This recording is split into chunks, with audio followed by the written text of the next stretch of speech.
And we are live on YouTube. I'm here with Jo Doyle. Jo, so nice to see you again. Hi, nice to see you. Thanks for having me on again. I'm so excited about this fight. It's one that I feel like we've known about it for ages and ages and ages now. So yeah, you're fighting Ivana Siric in your pro debut, her pro debut on Battle Arena on the 24th of July. It's going to be amazing.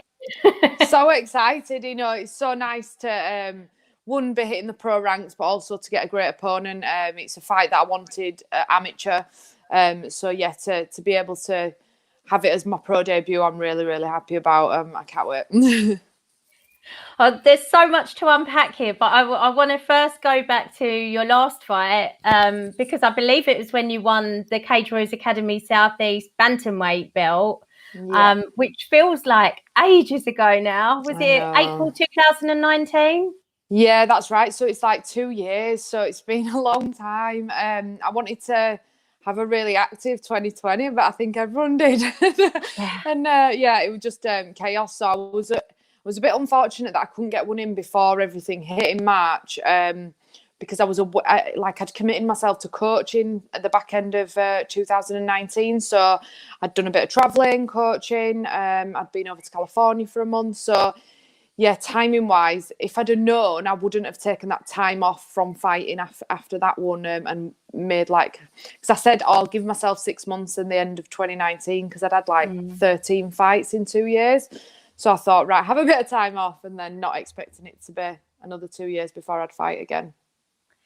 Well, one of the reasons that I was so excited for this fight is because of the way it kind of built up. So you won the title back in April 2019, and then because of your coaching commitments, I think you couldn't make the next Cage Warriors Academy Southeast. I was in California. I was in California. You were away. Yeah. So it was a bit unfortunate because, it was a really great fight. I can remember watching it over there against Steph. So I was gutted that I couldn't, because that was classed as an interim, but I don't know if it really was, but it doesn't matter now. But so they fought. So I was automatically just thought, well, I'll be fighting the winner. And then, it never happened. So Ivana fought Steph Evans, who is amazing as well. And that was a great fight. And then you wanted to unify the belts at the next Cage Warriors Academy Southeast, but Ivana wanted to become the double champ. And so she fought for the flyweight title instead. And I knew at the time that you really wanted a fighter, and I knew it was going to be such a great fight. And that's why when this was announced, I was so, so excited. And also because people don't tend to take such big risks at the beginning of their pro career, and you're both such good fighters. It is a risk for both sides. What made you be up for doing that? I think because I just see it too often now that, and it is mainly the males that take, and they've had the record at the start of the pro career, and I just didn't want to do that. I think it's hard to find a can as in the female fighting, because I think most of the women they'll just fight anyone because the talent pool's so much smaller. So I think that everyone's just a badass, aren't they, in the female, especially in the UK at the minute. I think there's some great girls coming through. So for me, it was I don't want to do that. I don't want to pad my record. I don't know how many pro fights I'm going to have. So I want the ones that I do have to be great fights. And I think I might have lost you for a second. As well, it's great. Oh, sorry. I think you're back. Can you hear me? Yeah, I can hear you. Yeah. Okay. Yeah, I think we're back. I think my face was frozen for a second. I feel like it's flying under the radar a little bit. I don't know whether it was because it was announced so long ago, or I'm not sure why. But for me, this is one of the biggest fights that you can put on at this level in women's MMA. I think it's huge. As a European fight, she's got a lot of followers. I think it's massive. Do you feel it's flying under the radar? A little bit, yeah. I don't think it's out there that much. I think, you know, there was the initial announcement, which I think it didn't get well promoted. And then, I mean, James Price has been great, and he's, you know, the promoter of the show. He's been really good, and he's really excited for the fight to happen on his show. But I do think it's not been. But I kind of tend to find that I don't have like a big hype train behind me, so I've always flown a little bit under the radar anyway. I think in women's MMA, so I'm not bothered. You know, the fight will happen, and then I think it'll be a great fight regardless, and then we'll go from there. Yeah, I'm just surprised because I think you're both pretty high profile on the scene, and I just expected more people to be talking about it. But again, I think the date of the fight has moved a few times, and nobody's 100% sure kind of if fights are going to go ahead at the moment, and or if something's still on. Yeah. But we were talking about this just before, and the latest date of your fight is the 24th of July. So you should be okay. Boris has spoken earlier and said July 19th. So you're selling tickets and you're expecting people to be there. Yeah, definitely. I've got tickets, you know, and I've got people who already want to come. So I really hope that we can have fans there, not just for me, but for everyone who's prepping. And it's been a long year, and it's now like 18 months. So I just really hope that we can get some fans there, even if it is a smaller capacity. But yeah, it'd be great to have fans there and have people cheering me on. I really hope so. And you've got tickets left, I take it, if anyone watching wants to get hold of one?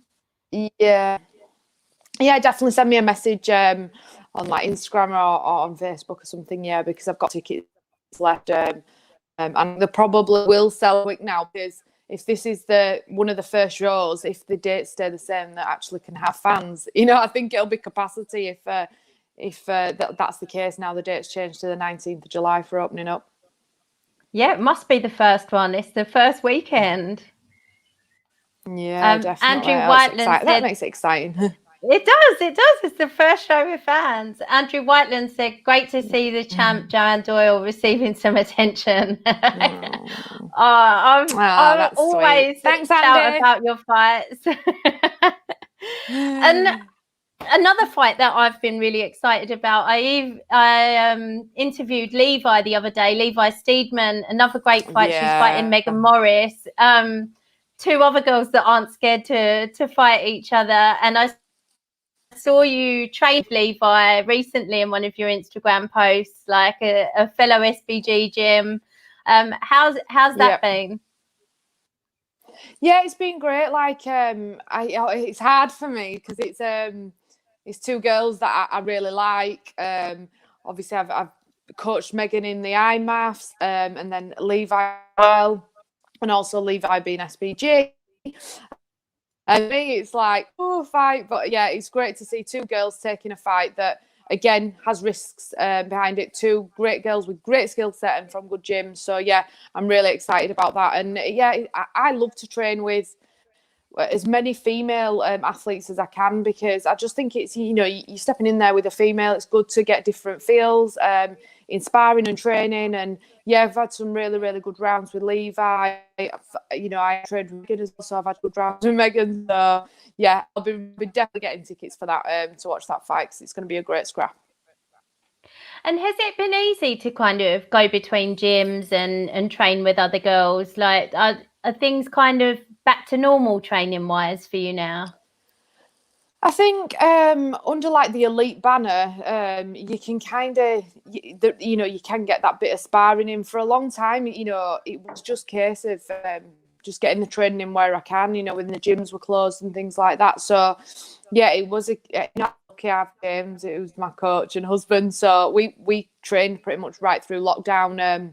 You know, it helps when the weather's nice and we can train outside on the mats, but you know, I'm very lucky that I managed to keep in shape. So when this fight opportunity came up, you know, it has been like a case of tweaking camps, but I think it's only like benefited me having like smaller groups training, more time with my coaches. You know, I've really, I feel like my skill set's jumped up just getting that time with James and also Mark Spencer, my head coach. Yeah. And what about the move back to flyweight? Was that something that you always planned to do when you turned pro? Were you just like leaving the weight cuts out at amateur level, or what's the reason behind going down to flyweight now? So yeah, it was always the plan. I mean, I started at featherweight. I mean, it's ridiculous because I couldn't get fights. So my first 6 fights were at featherweight, and I was walking round and then just walking onto the scales and walking into the fight the same way. There was no cut or anything. And then I gained a lot of experience doing the IMAFs, maintaining weight. So I did the IMAFs, well, the first one at featherweight, and then dropped down to bantam. And yeah, my body adjusted to just being able to keep the week, weighing in every day, and it wasn't stressful. I felt like I performed well over there. So yeah, it was always the plan then that I could do. I think even the last fight, if that had been at flyweight, I think I'd have taken it. I think the bonus for it was on short notice, so bantamweight was quite handy. But yeah, the plan has always been flyweight. I have fought flyweight. I think people forget that when I went to America, that was at flyweight. So I have done this cut before and made it quite easily. And I'm working again with unorthodox nutrition to get my weight there where it needs to be. And he helped me last time. So I'm in good hands and confident that the weight will be absolutely fine. It's not something that I've worried about. Yeah. So do you get down quite close to flyweight in advance, or do you cut a lot of it on fight week, or how do you go about it? I think it's been different each time. So with the Florida one, I had to be on point because obviously I had a 10-hour flight, so also take into account, which was again new making flyweight, and also the holding water on plane. That was a whole new experience, drinking 9 litres of water on a plane. When I'm terrible anyway with a weak bladder, so that they just did it just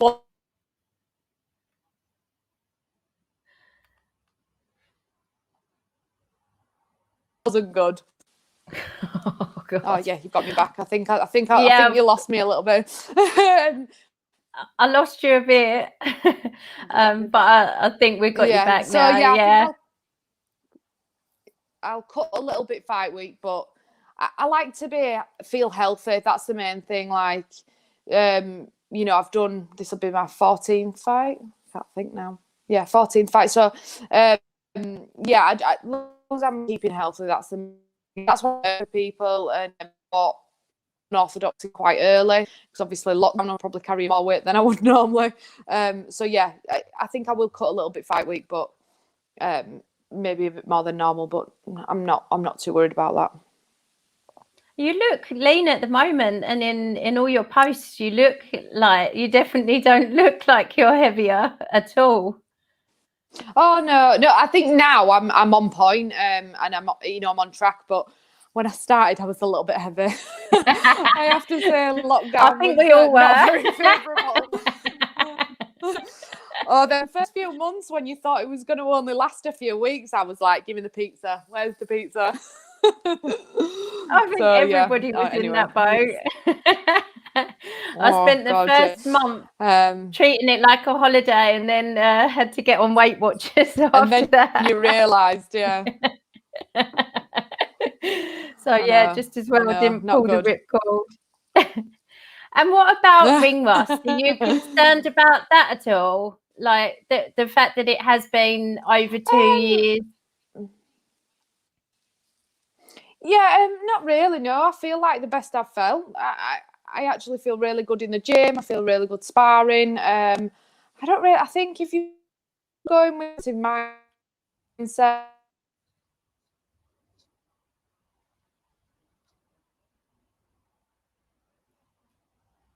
Oh, and are we back? Yeah. I don't know if you got. I keep stopping. It's not good Wi-Fi. Did me talk still? It's not really good. I'm not sure. It's but yeah, I'm not too worried about ring rust. I think she's had time off as well. Yeah, she has as well, and I know she was looking for, like, when this fight was announced, she was looking to see if she could get one in before this fight. I saw on her social media, and it doesn't look like she's managed to do that. So, yeah, I think most people at the moment have had a lot of time out of the cage, haven't they? Yeah, and that's it. That, you know, like the grassroots MMA and some of the smaller shows, that it's not feasible for them to do it. They rely on ticket sales, and I understand that. So yeah, I think it'll be good to get back in there, and we're all in the same boat, I think, to a certain extent, other than that goes. So yeah, fingers crossed, everything goes ahead. I'm not worried about ring rust. No. And we saw Leon Edwards back in the cage. He obviously fought Bilal Muhammad a bit before that, but when he got back in there, didn't seem to affect him. And Dominic Cruz always says ring rust isn't real. I was just about to say Dominic Cruz is one for well, he's had quite a lot of injuries and time off, and he was always like, if you trained right and the team around you, it doesn't matter. Yeah. And you said that you were working today. The last time that I think we spoke, you'd quit your job. So what are you doing now? And is that full-time or part-time or? No, because obviously with the gyms closing and not being able to coach, I just took a temporary job. So I'm working for Royal Mail at the minute. So yeah, I'm a postie. Shout out to them. Peter will be so pleased. Peter Knox, the editor so here, is a postie as well. So he will be delighted to hear that. Yeah, so I started like Christmas, like just because it was just chaos. And then just carried on since. I enjoy it and I get my steps in every day. So I can't complain. It's like I'm getting paid to work out. Added bonus. And then one more thing I wanted to ask you about before you go. I normally just ask you about some of the female fights that have just happened or just coming up. Obviously, Joanne Calderwood lost a split decision at the weekend to Lauren Murphy. I wanted to know what your thoughts were on that. I thought she'd won it, to be honest. I thought she'd won 1 and 3. The second round obviously were a strong round for Murphy, but I had it on on my official scorecard that she'd won it. So I were a bit gutted for her on that one. Again though, Lauren's on a 6-fight winning streak. So, you know, she went in there. She always goes to scrap, and she looks strong. So, you know, you can't knock that, and possibly get the title shot now. So fair play. There's been some good fights recently, really good fights. I think the UFC's kept us all going every week. Yeah, definitely. And I really feel in that flyweight division, kind of the girls between like number 2 and 10 just are so close. You see so many split decisions. You see so many really close fights. And then there seems to be this kind of gulf between everyone else and Valentina. Do you think Lauren will get the next title shot, or do you see anyone dethroning Valentina? I don't at the minute, if I'm honest. I really don't. I think she's just standing in.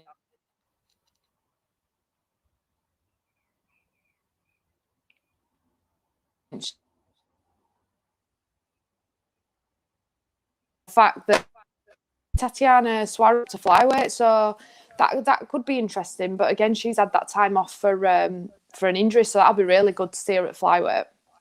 I think she's the only one that I can see really challenging Valentina, and I think we need to see her at flyweight and see her come back from injury and get a win, at least one win or a couple of wins under her belt to see the kind of level she's at. But it's possible she could be the one. She could be, but then in her last fight, I think it was Nina Ansaroff, I think she faded a little bit and got a bit lit up in the third round. And, you know, striker, and Nina's a great striker, so is she gonna be at a hang with Valentina? I can't see it at the minute, but I would like to see her go on a bit of a tear and then be a challenger. Yeah. It's just, like I say, it just seems to be that massive step up between like Valentina and the best of the rest. Yeah, definitely. For me, like, I'm so excited about Misha coming back. Like, I'm proper fangirl over Misha. I think, you know, she was, Ronda was the face for the UFC, but Misha was the one that everyone liked. Ronda was so she was dominant, but she could be so angry and leery. Oh, yeah. But everyone loved Misha. I know. I think everyone loves Misha. 100%. Definitely. Well, I'll let you go in a second because I know we're struggling over the Wi-Fi here. But just one more comment from Andrew. He says, I don't know what's going on. He says, all aboard the Jo Doyle hype train. Next station stop is victory. Oh, bless him. Thanks, Andy. Hopefully we can keep the Wi-Fi long enough just for me to ask you final thoughts on the fight, and then also anybody you want to shout out or say thank you to.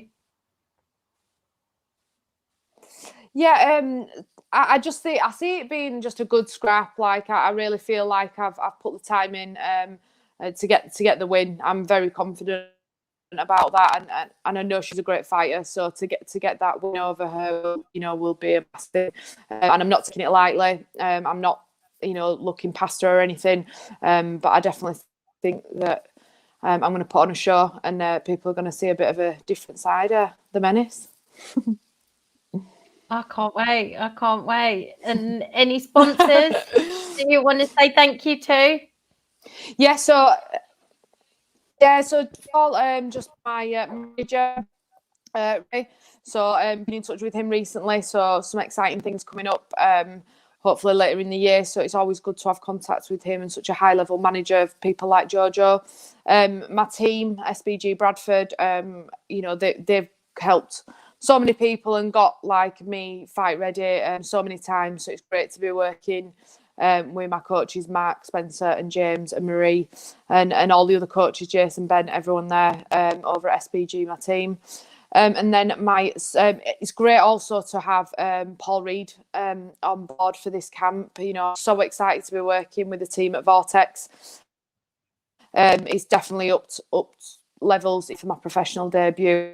I'm really lucky to have my camp. And then sponsors, so Holiday, Right Bike, Warrior Woman, Performance Box, Be Defiant, Clothing, and Graham Middleton builders. So thank you to all my sponsors for the continued support throughout my amateur career, and then the people who have jumped on board recently for my professional debut. So thank you so much for all your support. It's going to be epic. I'm so excited. It's the 24th of July, so you should be allowed fans to come. Anyone who wants tickets, it's going to be the first event of the year you can go to. So drop Jo a message and make sure you're there. It's such a huge fight. I just I can't wait for massive. it. I think thank you so much. It's good because Ivana's obviously. No, I was just going to say it's just good.